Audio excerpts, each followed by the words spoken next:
Proyekto Helmo.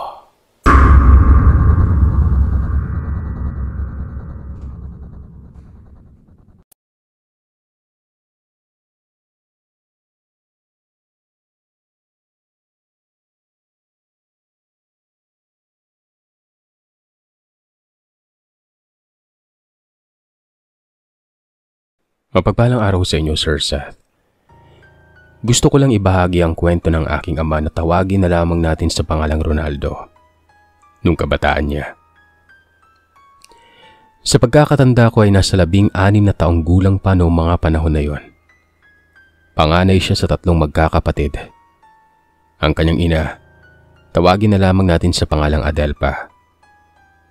Takot ito sa asawa, lalo na kapag nakakainom ito ng alak dahil nakakapanakit ito. Pero kapag hindi naman umano umiinom, matino naman umano ito.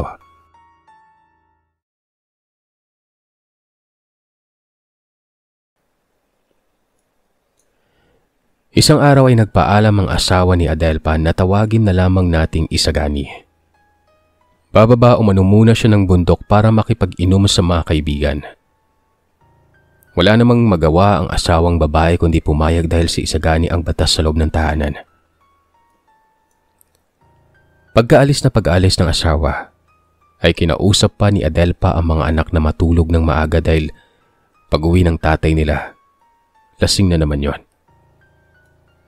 Dumating umano itong si Isagani, mga bandang 11:00 ng gabi. Mataas umano ang boses nito na animoy galit na galit. Sabi niya kay Adelpa, nabitin umano siya sa alak nun. Pumunta si Adelpa sa kwarto. Dali-dali siyang lumapit sa ama ko. Sinabihan niya ito ng magtago dahil paniyak. Hahanapin siya nito para utusan na bumili ng alak. Dali-dali namang nagtago ang aking ama sa ilalim ng papag. Nagsalita si Isagani. Nasaan si Ronaldo?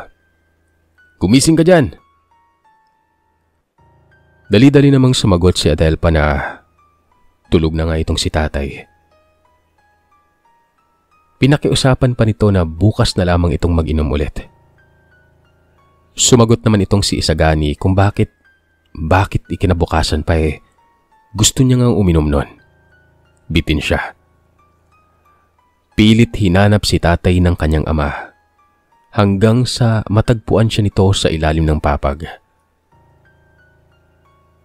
Hinila niya si tatay palabas nun. Pinabili ng alak. Wala namang magawa si Adelpa dahil pag pinigilan niya ito ay parehas silang masasaktan. Kaya wala na rin nagawa si tatay kundi sumunod na lamang nun. Umalis siya, bumaba ng bundok. Halos 1 oras siyang naglalakad sa kadiliman ng gabi. Sulu lamang ang daladala niya. Maayos naman ang paglalakad niya at wala siyang nararamdamang takot, kundi galit sa kanyang ama nun.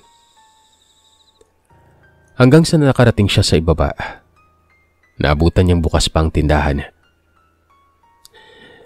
Kabilin-bilinan kasi ng ama ni tatay na wag siyang babalik pag walang dalang alak nun. Sabi sa kanya ng tendera ng tindahan, "Abay Ronaldo, gabing-gabi na. Pasara na kami, buti umabot ka pa. Napakatapang mong bata ka. Biruin mo, gabing-gabi na nakababa ka pa dito. Grabe talagang ama mo ano. O siya, ito na. Umuwi ka na. Gabing-gabi na." Umuwi na nga si tatay nun. Napaisip siya na maglalakad na naman siya ng halos 1 oras pero hindi niya na yun ininda. Wala naman siya magagawa Pagod na umano siya. Habang naglalakad sa masukal na kagubatan nun, may natanaw siyang isang matanda na nakatayo doon sa daang tinatahak niya. Nakatayo ito at walang kagalaw-galaw. At habang papalapit si tatay sa kanya, may nararamdaman umano ang aking ama na kilabot sa buong katawan. Napaisip si tatay kung bakit may matanda noon ng ganong oras. Takang-taka siya umano pero mas nanaig yung takot niya sa kanyang ama. Kaya binilisan niya ang paglalakad at nang malapit na siya sa matanda, tinanong pa niya umano ito na, "Lola, gabing-gabi na. Bakit nasa labas po kayo? Saan po kayo patungo?" Hindi kumibo ang matanda. Nakatungo lamang ito. Naisip ng aking ama na baka mahina ang pandinig gawa ng matanda na nga. Nilagpasan niya ito. Pagkalagpas niya, biglang nagsalita ang matanda ng, "Bilisan mong umuwi." Nilingon ni tatay ang matanda matapos sabihin yon. Nakatingin umano ang matanda sa kanya. Nakangisi. Numbalik ang kilabot sa buong katawan ni tatay. Inalis ni tatay ang tingin sa matanda at binilisan ng lakad nun.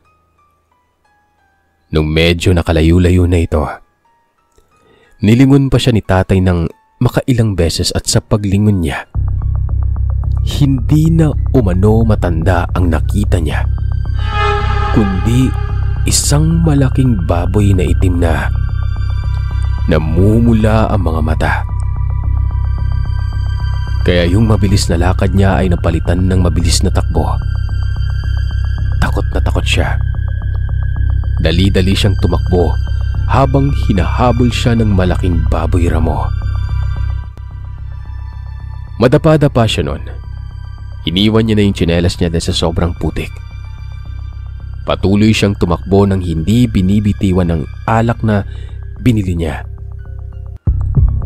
Hanggang sa matanaw niya na ang bahay nila. Sa labas ng bahay, may papag na kawayan doon. Dali-daling pumasok si tatay sa ilalim ng papag na yun. Pilit niyang isinusuksok ang katawan niya sa kailal-ilaliman ng papag. Habang ang baboy na pagkalaki-laki, sinusuwag niya ang papag na kahoy. Sumisigaw na rin si tatay noon ng tulong na may naghahabol nga sa kanyang nilalang. Narinig naman yun ni Lolo. Dali-dali itong lumabas sa bahay na may daladalang itak. Umamba si Esteban pero biglang tumakbo ng mabilis ang nilalang na yon sa loob ng kakahuyan. Mura ng mura noon si Esteban. Hinatak si tatay ng kanyang ama. Pinasok sa loob ng bahay. Nagsaboy naman ng asin si Adelfa sa loob at labas ng bahay. Grabe umano ang takot ni tatay ng mga araw na yon. Sa pagdaan ng panahon, nagkaroon na ng asawa at anak ang aking ama. Umalis na sila sa lugar. Palaging sinasabi sa akin ng ama ko na hindi umano siya naniniwala sa mga elemento pero sa aswang oo. Gawa ng naranasan niya mismo ito.